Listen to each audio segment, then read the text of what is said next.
ఏదైనా మీరు artificial ఇంటెలిజెన్స్ని use చేయండి. ఆర్టిఫిషియల్ ఇంటెలిజెన్స్ని యూజ్ చేస్తే ఇప్పుడు సపోజ్ మీకు ఒక విషయం చెప్తా. ఇందులో డౌన్లోడ్స్లో పత్రికలు ఉన్నాయేమన్నా? ఇదేంది? నమస్తే తెలంగాణ, హైదరాబాద్ మెయిన్, శనార్థి తెలంగాణ. ఈ హైదరాబాద్ మెయిన్ ఏంది? వెలుగు ఉంటుంది. వెలుగా? ఈ పత్రికని దానికి ఇచ్చిన ఆర్టిఫిషియల్ ఇంటెలిజెన్స్కి యాడ్ చేసినాం. యాడ్ చేసి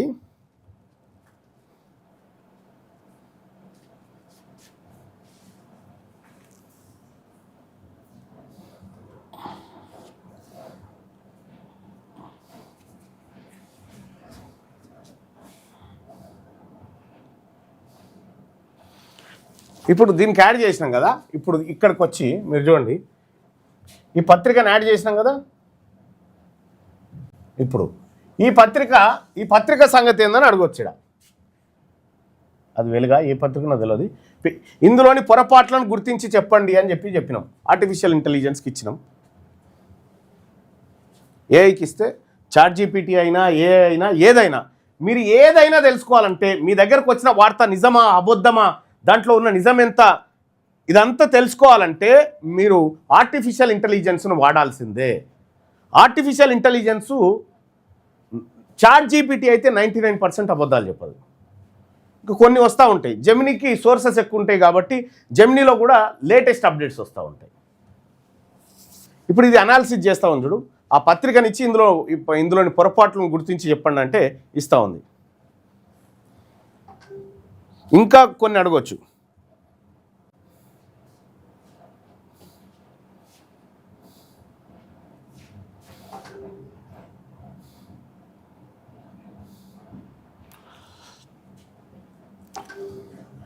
దాని అనాలిసిస్ చూడరు ఏం చెప్తుందో. మనమైతే ఆ పత్రిక ఓపెన్ చేయలే, చూడలే.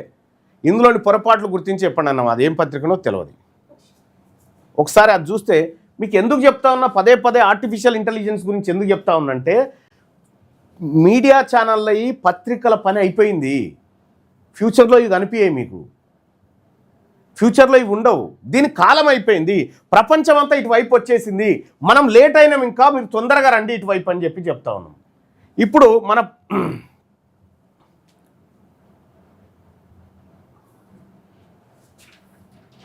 ఒక చోట 2005 రాష్ట్రంలో 50 క్యాన్సర్ కేసులు నమోదయ్యాయని పేర్కొన్నారు. కానీ వివరణాత్మక వార్తలో 2వ పేజీలో కొత్త కేసులని ఇచ్చారు.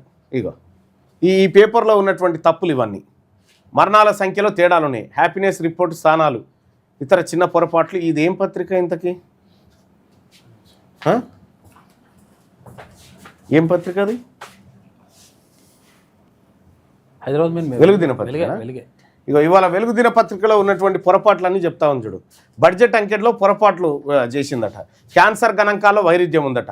మరణాల సంఖ్యలో తేడాలున్నాయి. హ్యాపీనెస్ రిపోర్ట్ స్థానాలట. వరల్డ్ హ్యాపీనెస్ రిపోర్ట్లో భారత్ 116వ స్థానం నిలిచిందని పేర్కొన్నారు. అయితే పొరుగు దేశాలైన నేపాల్ 99 కంటే ఇండియా వెనుకబడిందని చెబుతూనే గతంలో కంటే భారత్ పరిస్థితి మెరుగుపడిందని రాయడం కొంత గందరగోళంగా ఉందట. అంటే వార్తలు రాయడంలో కూడా గందరగోళం. అంతర్జాతీయ వార్తలు ఇరాన్ ఇజ్రాయెల్ దాడుల నేపథ్యం క్రూడ్ ఆయిల్ ధరల గురించి ఒక చోట $118 మరో చోట చమురు ధర $11 చేరిందని ప్రింట్ అయింది. ఇది కూడా టైపింగ్ పొరపాటే. ఇవి ఇట్లాంటి పొరపాట్లు ఉంటాయి. అయితే ఇప్పుడు దీన్ని ఇంకో కోణంలో కూడా అడగొచ్చు. ఇందులోని పొరపాట్లను గుర్తించి చెప్పండి అని చెప్పినాం కదా. చూడండి,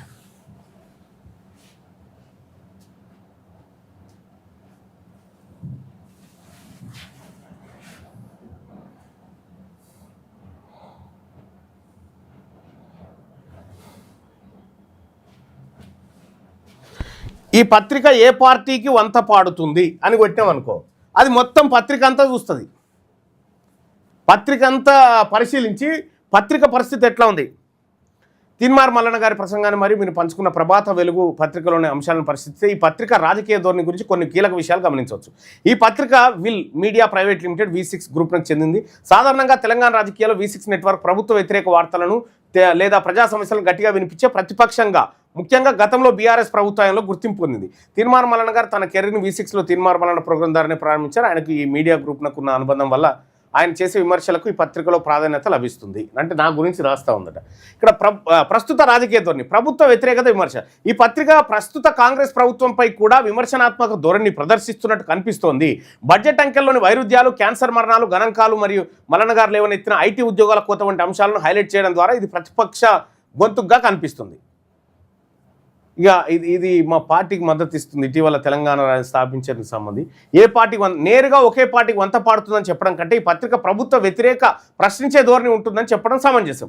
గతంలో బీఆర్ఎస్ వ్యతిరేకంగా ఉన్న ఈ పత్రిక ప్రస్తుతం అధికారంలో కాంగ్రెస్ ప్రభుత్వ వైఫల్యాన్ని కూడా ఎండగడుతుంది. ఇట్లా ఈ పత్రికకు సంబంధించినటువంటి విశ్లేషణ ఇచ్చేస్తుంది. ఇదంతా ఏ పత్రిక నీరు, మీరు ఏ టాపిక్ నీరు, దాన్ని నువ్వు అడిగినటువంటి క్వశ్చన్కి సరిపడా ఇప్పుడు V6 వెలిగించడం ఇది ప్రతిపక్ష పాత్రలో కనిపిస్తూ ఉందని చెప్పి చెప్తా ఉన్నారు. ఇంకా ఇంకో పత్రిక ఇచ్చినాం ఇది ఇప్పుడు నమస్తే తెలంగాణ ఇస్తే ఏమీ లేదు, ఇలా బీఆర్ఎస్ తప్ప ఏం లేదని చెప్పి చెప్తుంది. సో అట్లా ఈ ఆర్టిఫిషియల్ ఇంటెలిజెన్స్ను వాడండి. మీరు ప్రతి వార్తని క్లిప్పు దానికి ఇవ్వండి, అదే విశ్లేషణ చేస్తుంది ఇంట్లో నిజమెంతుందా అనేది.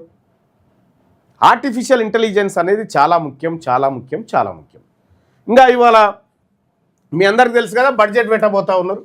బడ్జెట్లో మనమంతా బీసీ సప్లాన్ కావాలని కొట్లాడినాం. బీసీ సప్లాన్ ఇస్తామని కాంగ్రెస్ పార్టీ మేనిఫెస్టోలో పెట్టింది. కానీ బీసీ సప్లాన్ ఏం పీక్కుంటారో పీక్కోరని చెప్తా ఉంది బీసీలని కాంగ్రెస్ పార్టీ ప్రభుత్వం. కాంగ్రెస్ పార్టీని పీకి బురదలేసి తొక్కితే తప్ప ఈ బీసీల బతుకులు మారాయనేది స్పష్టంగా అర్థమైపోయింది. ఇవాళ బీసీల బడ్జెట్ చూడరు ఎట్లుంటుందో, మళ్ళీ రేపు మాట్లాడుకుందాం దాని మీద. బీసీల బడ్జెట్ బీసీలకు ఎంత అన్యాయం కాబోతుందో చూడ్రి, విద్యా వైద్యం ఎంత నాశనం కాబోతుందో మీరు చూడ్రి. కేవలం అంకెలలో ఉంటాయి, ఆచరణ ఉండదు. ఇప్పటి వరకు 11,400 కోట్లు కేటాయించి 2,600 కోట్లు కూడా ఖర్చు పెట్టలేదు మన బీసీల కోసం. ఎంత దారుణమైనటువంటిది అంటే చాలా దారుణం ఉంది. ఇవాళ దాని మీదే చర్చ చాలా ఇవాళ బడ్జెట్ ప్రవేశపెట్టబోతా ఉన్నారు. ఆ బడ్జెట్ కథ మీకు ఇక రేపటి నుంచి చెప్తా. బడ్జెట్ ఏంది, బడ్జెట్ కథ ఏంది, బడ్జెట్లో ఎట్లా న్యాయం జరుగుతుందనేది మొత్తం మీ ముంగట తీసుకొచ్చి పెట్టేటువంటి ప్రయత్నం చేస్తాను.